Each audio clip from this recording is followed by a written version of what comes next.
All right. Welcome back, everyone, on Monday. Happy to have Devon Greenbaum from Devon Greenbaum Acupuncture. Thanks for joining me. Yeah, no problem. Yeah. You're leading us off this week, third week of the Brick Wall podcast. Still got the fire behind me.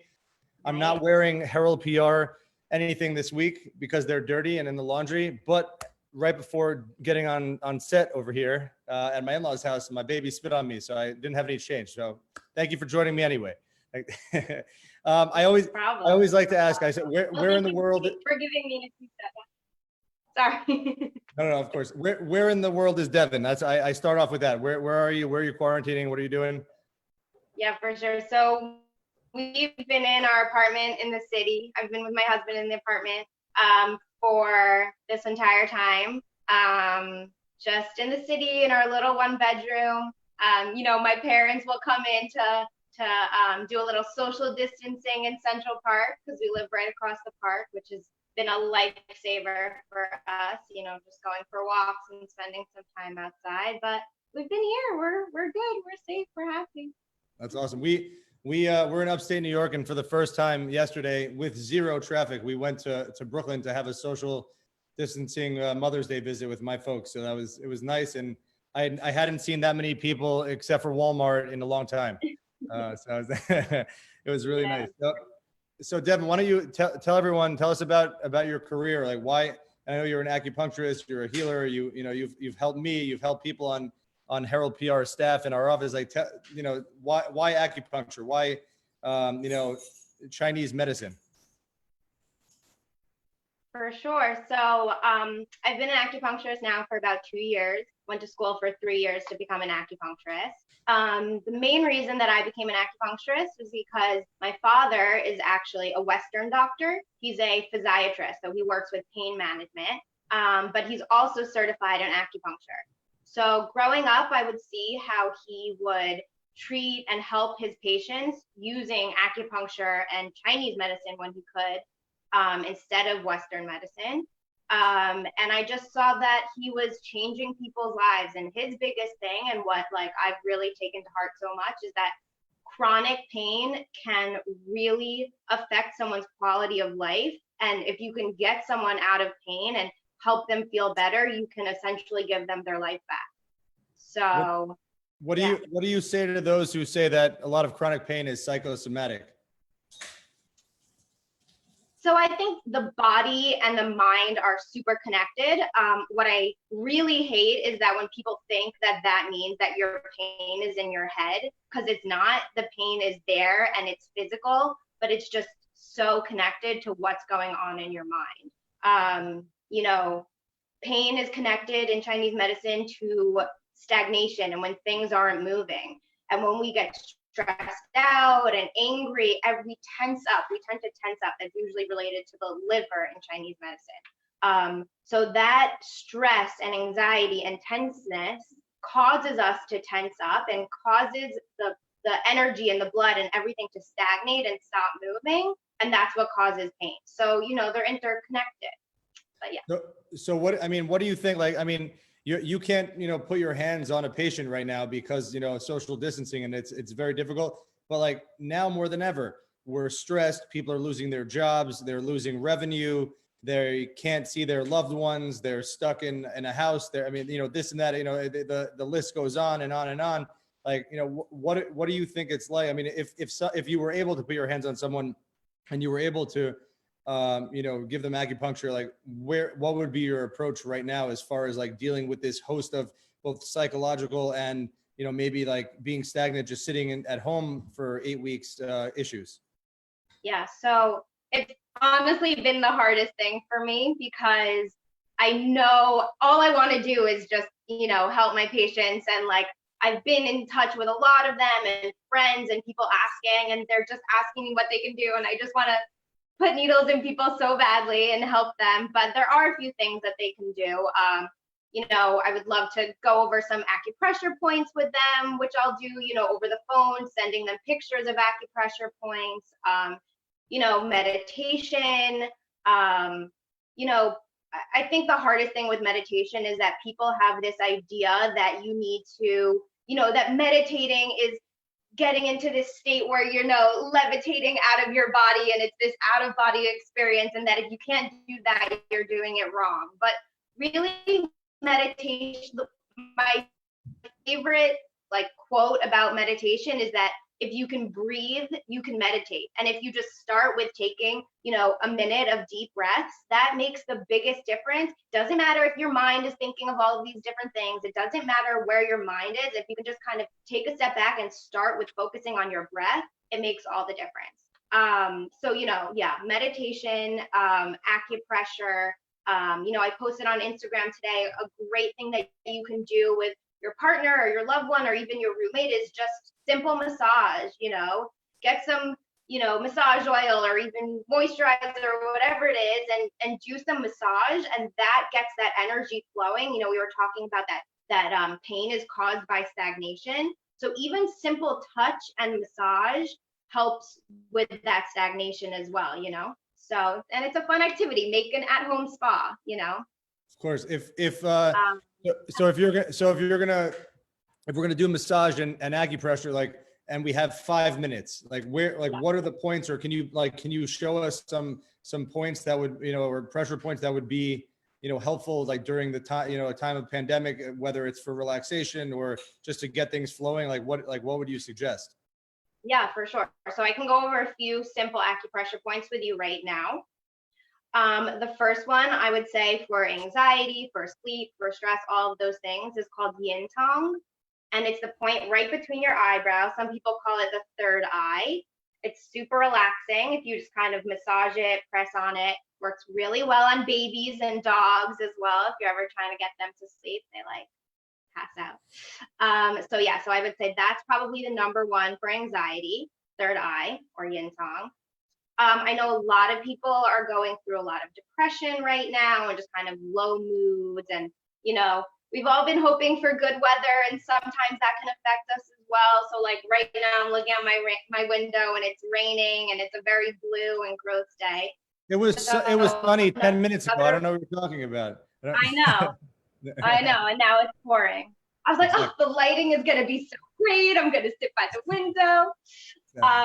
But so a great point for depression is called Do 20. It's on the very top of your head. And the best way to find it is you put your thumb by your ears and you kind of point your fingers up onto the top. And it's kind of it almost feels like you could feel like a crevice or like a something around there, but it's that very top of your head. And if you massage that kind of brings the energy up. And I like to also just, on those days when you're feeling a little blue, just kind of massaging the scalp and stimulating the scalp a little bit, and all those points on the scalp is also you feel it. It's very invigorating and it really lifts your spirits. So that's a good one for depression, I would say. Another one, a good one for anxiety, kind of opens up the chest, help you breathe a little bit deeper, which is good, is PC6 on the wrist. It's also good for nausea. If people are familiar with those, those C bracelets that help with nausea, some people know about. So basically how you find it is you put 3 fingers on your wrist, and where the third finger end lies, that's going to be the level of the point, and it's between the 2 tendons. So if you feel around for the 2 tendons on your wrist, it's in between the 2 tendons and on the level of the third finger, right around there. And pressing on there is going to help, those moments where you're feeling anxious, you feel like your chest is tight, you're not breathing well. That's a really good point for that. So yeah. Oh, and one last point for pain, which is really good, is if you take your hand like this and you find the top most gushy point of between your thumb and your index finger, so kind of like the top of the hill, it's called, and you press that point's called LI4. That's really good for headaches, pain, anywhere throughout the whole body. It's really, really great point. So yeah, those are a few points. Thank you for sharing those. For anything else, you have to go to Devon and pay her. No, we're not done. No, I'm kidding. How about have you had any of your patients dealing with Corona or in the throes of Corona call you for solutions that, Chinese or Eastern medicine solutions that would help with Corona specifically? Personally, I have not. Thankfully, very thankfully, none of my patients have been hit with the virus at all. But there are definitely a few points that would help with that, some points that help with immunity, and some points that would help like with the aftermath, just kind of reboosting the body and tonifying the body after everything. So there are ways to treat corona without, curing it or, I'm not going to claim that acupuncture has the cure for corona, but there are ways to treat it. So it's comforting. Absolutely. Yeah. So, I mean, so because your business is mostly like being in person, being in a room with, with folks, like how have you adapted? I mean, like what, again, I know you talk to your patients online or at home, but I mean, what do you like, you have this purpose and this fulfillment, especially with Eastern medicine, you want to heal people. Like, what does it feel like and how have you adapted? Yeah, so I think I've kind of been taking two approaches. I've been using this time to both, talk to my patients, be there for my patients. Like I said, give them recommendations for acupressure points and cupping and massage and all of that kind of stuff. I haven't really turned that much into a business venture, honestly, because I don't feel like I want to charge people for those services during this time. That's just been a personal thing. I know that there are other acupuncturists that are, using telemedicine and all of this stuff. I just kind of want to be there for my patients and help them in the way that I can. And then I've also just been using this time to grow my practice and work on practice development. I'm working on different projects. I put out merch and, merchandise and working on my website and just growing the business. I only opened up around less than 6 months ago. So I really am a newer business and I kind of opened up very quickly. So I'm just a one-man shop, just me. So, and I grew, thank goodness, really quickly. And I feel like the business kind of got ahead of me. So I've really been thankful to have this time to kind of regroup and focus on where I want my business to go and what changes I want to make and how I want to grow. So that's really how I've been spending my time. I mean, you're an acupuncturist, but there are a lot of, but you're a founder, right? Like you started your own business. What's it like? I mean, I've been in business for 8 years and I just launched the digital marketing agency, Emerald Digital, about 1.5 years ago. I can't imagine what's it like to 6 months ago, so what, 3 months, 3 months after you launched your own business, boom, pandemic. Like, what does that feel like? What is it? I can't imagine. It's definitely hard. Like emotionally, it's definitely difficult to feel like you just started and you're doing so well, and then to feel like you kind of got the rug ripped out from under you. But I again, like I've been trying to use this time as a blessing in disguise and trying to work on all of those different things that if I had the time in the beginning, I would have, done better or worked harder on. So I'm just trying to tighten everything up and work on all of that stuff. So, using my time as best as I can. And I feel like if you're with your attitude of not wanting to charge clients and patients during this time, like you're obviously building goodwill so that when things open back up, you'll have, an influx of that. Why don't you tell, I mean, you came to our office in New York, and unfortunately I was in New Orleans at the time at our other office. And so I missed the community session of acupuncture and healing. Why don't you take people, everyone through, what you did there and like, how do you, it's very, what your practice is normally very intimate and it's, curated to what you need. And if you need electromagnetic, I don't know, the electromagnetic pulse is like a weapon. Sorry. You need e-stim, sorry, electric stimulation. Yeah, e-stim, good job. And cupping and other things. So how do you approach like a community session and how does that differ from, from a one-on-one? Yeah, for sure. So the great thing about acupuncture is that we do a lot of work throughout the entire body. So it's not like you have back pain and I only can stick needles in your back. The great thing is that I might stick needles in your hands or your feet or your ears or the top of your head, whatever it is.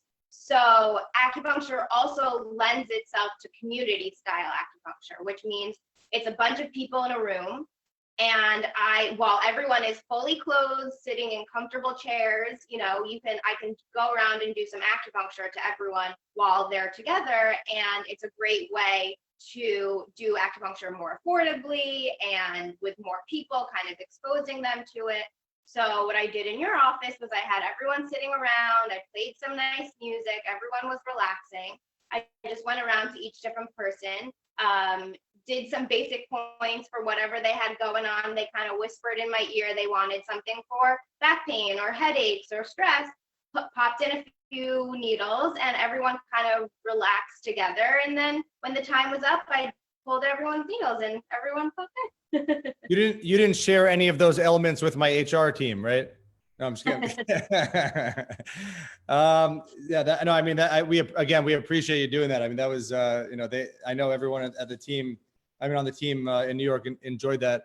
I think that, like you mentioned, meditation earlier, and I had been approached by brother-in-laws, friends, many people about meditation, yoga, etc. And I was always like, I lift, and I, work out, and I play football, and but I really think that there really is, like, when I was commuting from New Jersey to New York, there was like, I was using one of the apps, but I was, meditating.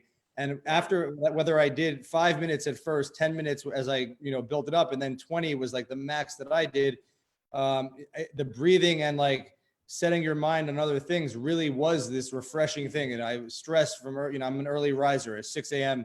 And by the time it's 8 o'clock and I'm, on the bus getting into the city, it's very stressful. So can you, I know you talked about it earlier, but can you, do a little bit of a deeper dive into meditation and how it's not just breathing, and how, because I wasn't someone who believed in it. I thought it was hokey, but I sincerely believe in it now, and I should probably be doing it more often now, and also as a practice to get through, the rest of this quarantine.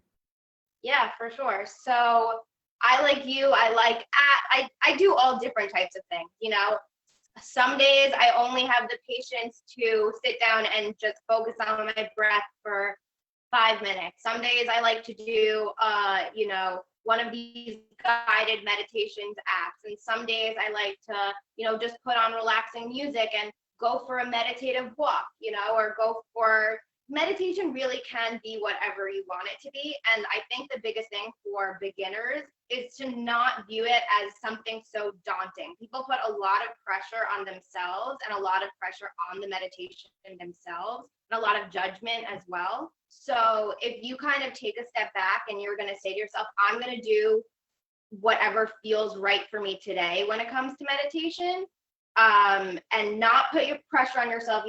A lot of people are like, I'm going to meditate every single day for a month.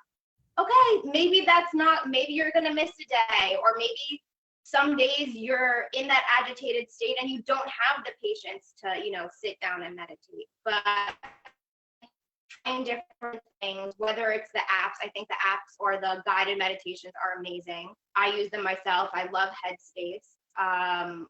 So, just kind of taking out the judgment, taking out the pressure, and just trying different things and figuring out what works for you is the most important thing. Because if you let yourself get overwhelmed by the idea of meditation, then you're not going to do it. So just start small. Start with just breathing.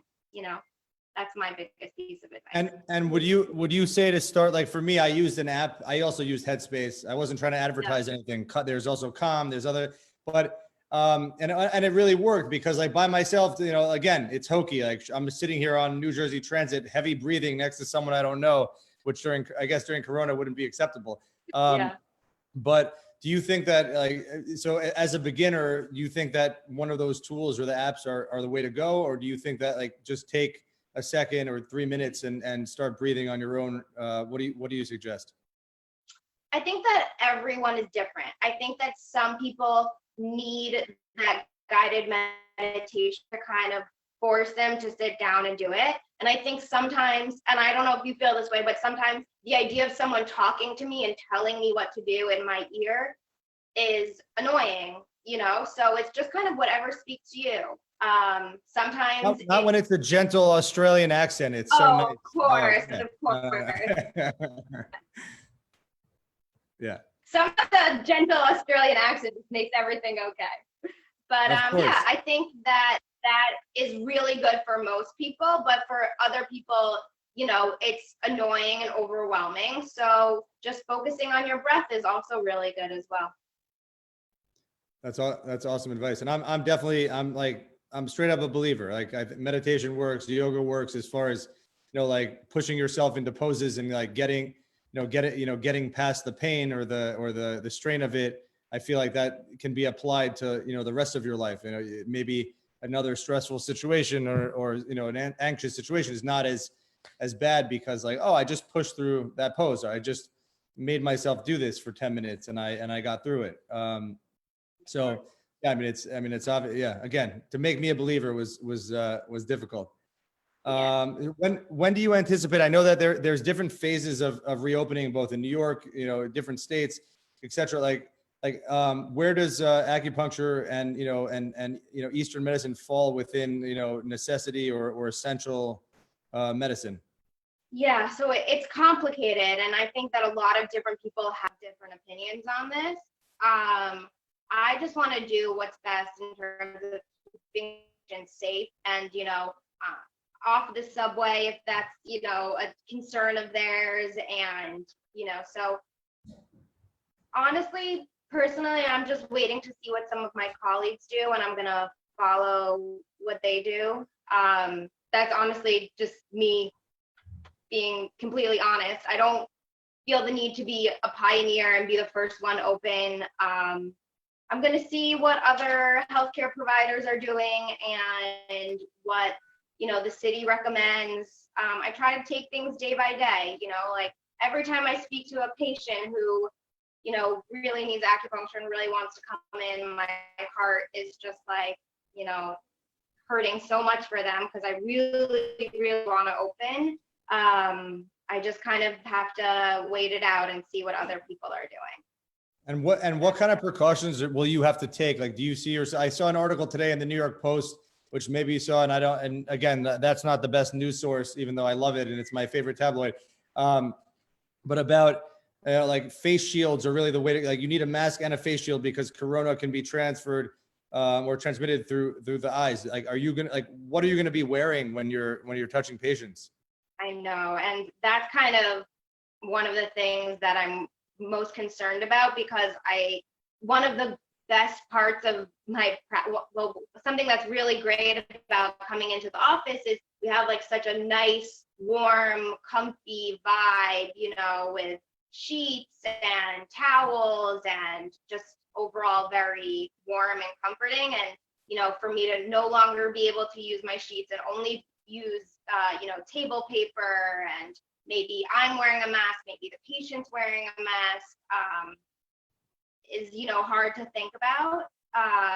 But if that's what the safety precautions are gonna entail, then that's what we're gonna need to do. And, just sanitizing as much as possible and leaving more extra time in between patients to make sure that I have the time to, sanitize the room and the doorknobs and all of this stuff. Going to be important. I don't know about the face shields. Again, I'm kind of going to wait and see what other people are doing, to be honest,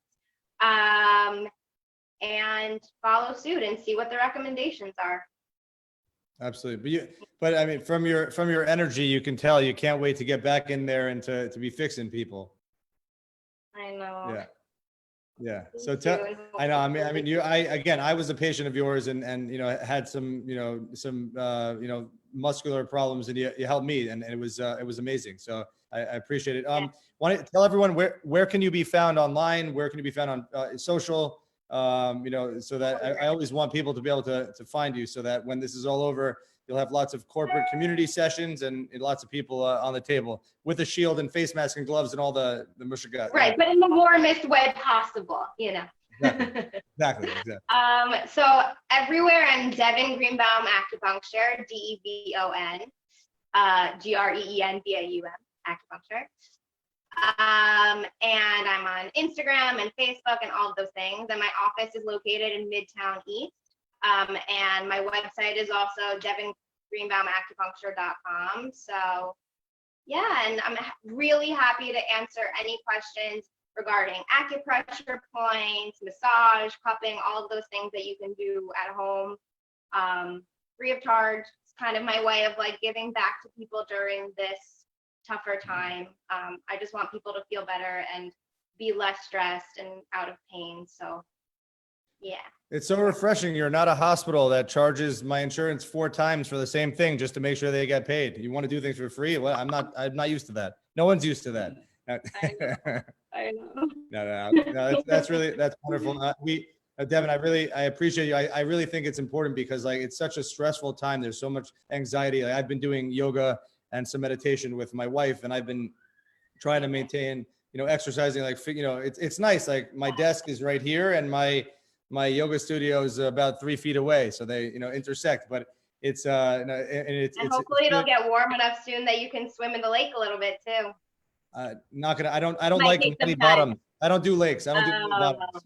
Pool, clear, no sharks, no jellyfish, no muddy bottoms. I don't mess around with lakes. But but I sincerely appreciate you joining us, and I personally thought that it would be very interesting to hear your perspective, like Eastern medicine approach, and the acupuncture pressure tips are amazing, and I'm sure we'll have some questions in the comments. But thank you so much for joining us. Of course, thank you so much for having me. This was so fun. Thank you.